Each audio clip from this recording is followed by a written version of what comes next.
Bonjour mesdames et messieurs, bienvenue à Perspective, une journée spéciale qui laisse des souvenirs qui inspirent. Telles étaient les paroles du Père Adolfo Nicola, supérieur général de la Compagnie de Jésus, ce matin après une messe et une rencontre avec le pape François pour marquer la fête de Saint Ignace de Loyola, fondateur des Jésuites. Bien sûr, la fête tient une importance particulière cette année avec un pape jésuite.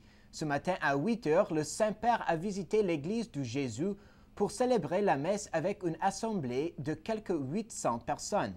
Plus de 250 prêtres jésuites et plusieurs des collaborateurs et employés de la Compagnie de Jésus étaient présents, ainsi qu'un groupe de religieuses de 2 ordres d'inspiration ignatienne.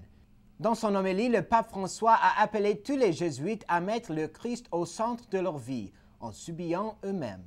Le pape a dénoncé les parcours parallèles ou isolés et a exhorté les jésuites à travailler toujours en communauté et dans l'Église, humbles devant le Christ et leurs frères. À la fin de la messe, le pape est allé se recueillir devant la tombe de Saint Ignace.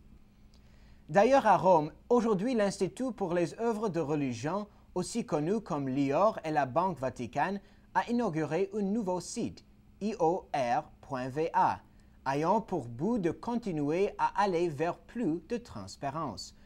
Le président de l'IOR, Ernst von Freiberg, a expliqué que sur le site, on trouvera la présentation des services proposés ainsi que la liste explicative des clients, les étapes historiques de l'IOR, le travail que nous opérons actuellement et les personnes qui y travaillent.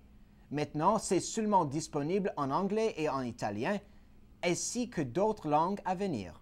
Visitez ior.va pour plus de précisions. Hier à Rio, le comité d'organisation des JMJ a tenu une conférence de presse pour réfléchir sur les événements et pour annoncer des statistiques. Ils étaient 427 000 pèlerins de 175 pays, mais 3,5 millions de personnes étaient présentes pour la vigile le samedi et 3,7 pour la messe de clôture le dimanche. 4 millions hosties étaient produites, en plus de 60 000 bénévoles, près de 8 000 prêtres, 700 évêques, 28 cardinaux et 6 500 journalistes. Pendant le cadre de ces jours inoubliables, un rassemblement des pèlerins canadiens a eu lieu au centre Vivo Rio. Il comprenait les chants, les témoignages et une réflexion par Monseigneur Richard Smith sur la vocation de l'apôtre Matthieu. Le mystère de la vocation, ce n'est pas seulement pour eux autres là-bas. Ça nous touche, chacun et chacune. Le Seigneur nous aime, chacun et chacune, de façon infinie.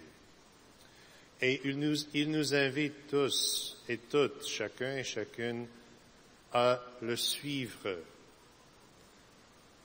Et c'est nécessaire à le suivre parce qu'il est le Fils de Dieu incarné pour nous sauver. Et en tant que Fils de Dieu incarné, il est le chemin, il est la vérité et il est la vie. Il est uniquement celui qui nous mène vers le Père. Le mystère de la vocation, c'est pour nous tous et toutes.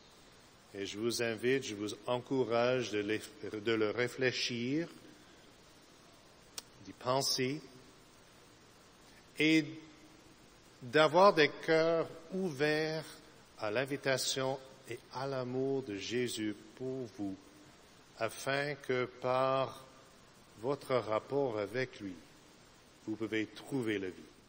Et aujourd'hui, le pape a accepté la démission de 2 évêques slovènes, Monseigneur Anton Stres de Ljubljana et Monseigneur Marjan Turnsek de Maribou a démissionné après leur diocèse ont amassé des dettes totalisant plus d'1 milliard de dollars. Les 2 évêques sont aussi impliqués dans une faillite énorme qui concerne le diocèse de Maribor, à l'ouest de la Slovénie. Et c'est tout pour aujourd'hui. Merci de nous avoir suivis et bonne fête de Saint Ignace. À la prochaine.